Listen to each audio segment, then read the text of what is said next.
hidupku ini amburadul. Istriku tahu betul itu. Dan di setiap pengajian manapun, terutama kalau yang hadir ibu-ibu, aku selalu mengawali setelah assalamualaikum pasti, ibu-ibu, hidup saya ini amburadul tuh. Istri saya adalah perempuan paling stres di dunia. Aku selalu ngomong gitu.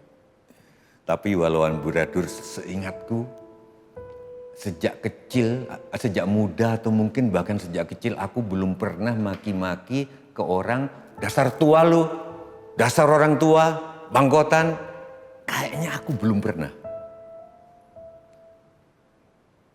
Makanya kalau aku dikata-katain di Twitter, dia, alah orang tua diam aja mbah, untuk baster-baster itu. Aku dalam hati, ini anak ini hidupnya apa terlalu rutin ya. Orang yang rutin itu menghitung umur di bumi. Kalau orang kreatif kayak aku, tiap hari kerjanya menghitung bintang di langit. Aku lupa umur. Aku ya begini. Di usia-usia teman-temanku yang ya usia 59, teman-temanku yang mantan direktur utama BUMN, orang DPR lain. Mereka menghitung umur di bumi. Jadi pemuda itu menurutku bukan soal umur, tapi soal semangat. Seperti Biden, 78 tahun sih, itu pemuda. Kamala Harris. Muda adalah persoalan spirit. Lihat mataku.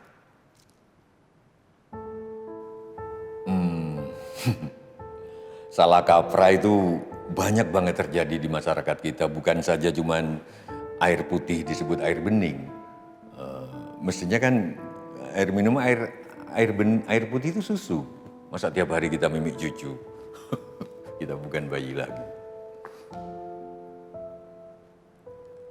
Kotak rekaman untuk rekaman kecelakaan pesawat itu warnanya orange, antara orange supaya gampang dilihat. Tapi kita sebut kotak hitam.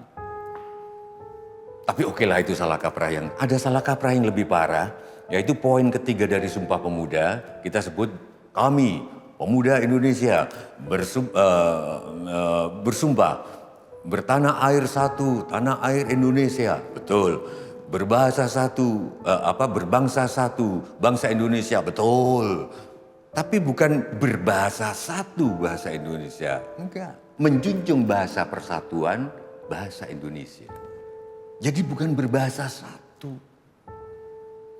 Jadi boleh kita, kenapa kok bahasa Jawa sekarang agak mati, makin banyak bahasa daerah, bahasa Sunda, bahasa anak-anak kecil dari putra-putra, bahkan keluarga saya sendiri sudah nggak bisa ngomong Jawa.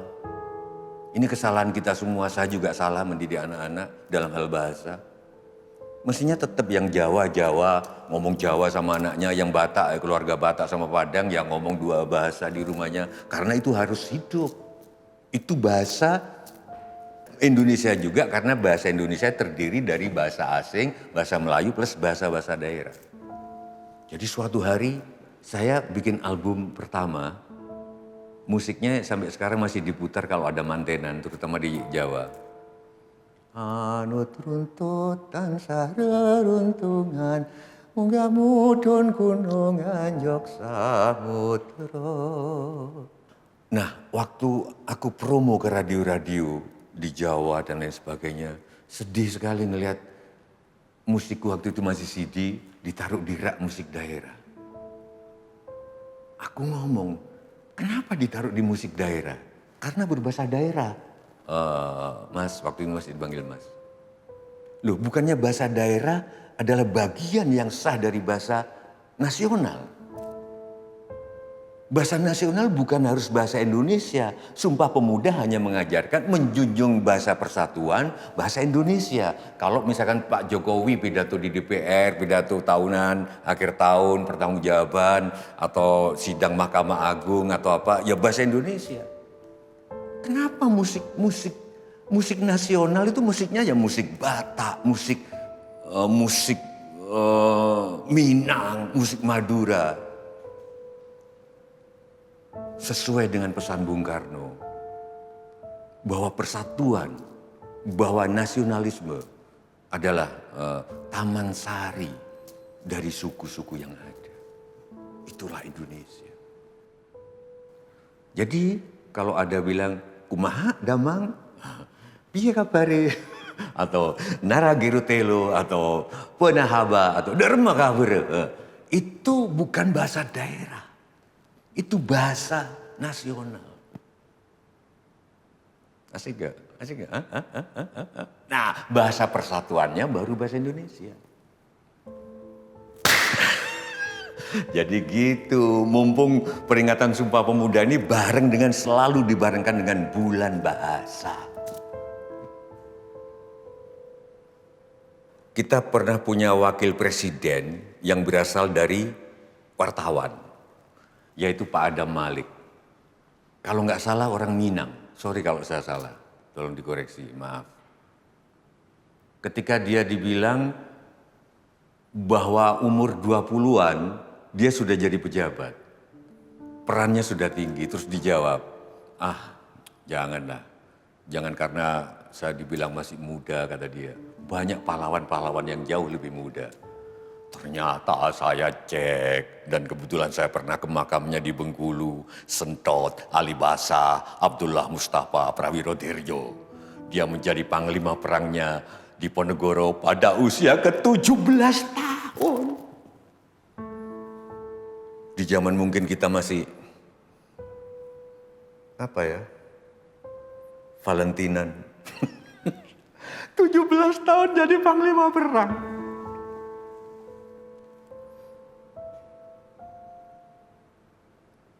Napoleon juga waktu muda. Oke lah, gak usah kejauhan ke Napoleon Bonaparte dari Perancis.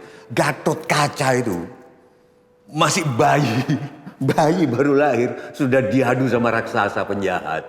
Dan akhirnya dia dilantik menjadi raja Pringgandani waktu masih muda, karena itu bukan Prabu Gatot Kaca, Prabu Anom Gatot Kaca. Karena masih muda.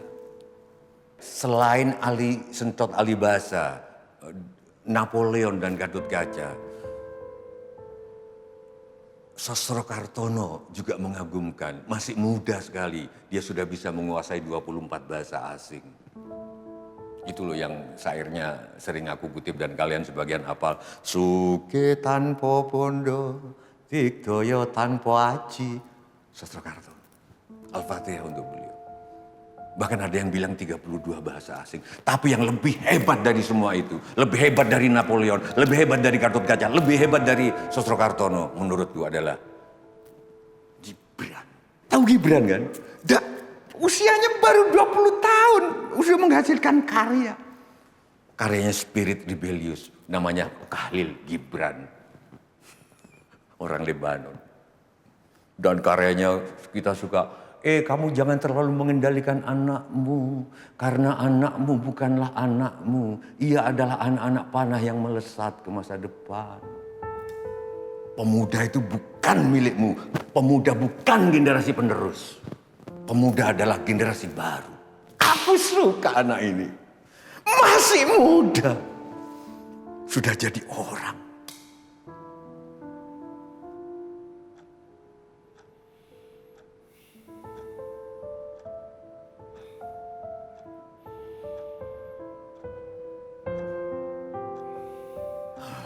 Melihat foto-foto albumku zaman muda, aku juga jadi teringat waktu masih SMA, aku disalib oleh rombongan sepeda motorku disalib oleh waktu itu aku bawa CB dan salibannya digeber. Aku panas, aku kejar. Ini bukan soal rasisme atau apa. Mereka yang nyalip aku adalah Tionghoa, tapi nggak apa-apa. Tionghoa adalah seperti halnya Madura juga, seperti halnya Jawa, bagian dari suku bangsa kita. Aku datangin markas mereka, walaupun aku takut karena sering nonton film kungfu waktu itu Bruce Lee. Wah, orang-orang Tionghoa ini pasti jago bela diri. Mereka nunggu di luar, rombonganku jauh lebih kecil, dan aku masuk. Aku gedor pintunya dan kita berembuk di dalam. Untungnya tidak terjadi perkelahian. Tapi kalaupun terjadi perkelahian, aku siap. Yang terjadi waktu itu perdamaian. Dan waktu ibuku meninggal di Situbondo, Jawa Timur, aku harus mengejar pesawat dari Palmerah ke bandara. Supir taksinya lelet, nyetirnya lamban. Ya meskipun aman, aku tarik kerah bajunya dari belakang. Ayo Pak, harus sampai bandara. Kalau enggak aku bunuh kamu. Akhirnya sampai bandara tepat waktu, aku enggak ketinggalan pesawat. Ibu saya meninggal. Aku juga jadi teringat ketika itu ujian teknik baja. Waktu aku kuliah di teknik sipil ITB, aku jalan kaki tepat di depan rumah sakit Boromius, mau belok kiri ke Jalan Ganesha ke kampusku. Tiba-tiba aku melihat angkot hijau, ada cewek cantik rambutnya panjang. Aku pengen tahu di mana dia rumahnya. Gak ada kesempatan lagi kecuali aku ikut naik angkot itu. Sampai aku tahu rumahnya dan ujian baja aku tinggalkan. Waktu itu dosennya Pak Adang, aku ingat halo Pak Adang. Dan bukannya ketika aku menikah, aku datang ke calon mertuaku di Cilegon. Aku datang sendirian ketika ditanya oleh calon mertua di mana keluarga dan orang tuamu. Aku datang sendirian, aku laki-laki. Dan ketika ditanya apa pekerjaanku, aku bilang gak jelas. Gak tahu atas pertimbangan yang pasti bijaksana untuk anaknya, tidak disetujui. Aku tarik, aku culik karena itu gadis ini lompat pagarnya, aku bawa ke Bandung dan akhirnya kami disetujui menikah. Semangat pemuda. Dan aku jadi mengerti. Kenapa Soekarno hanya perlu 10 pemuda untuk mengguncang dunia?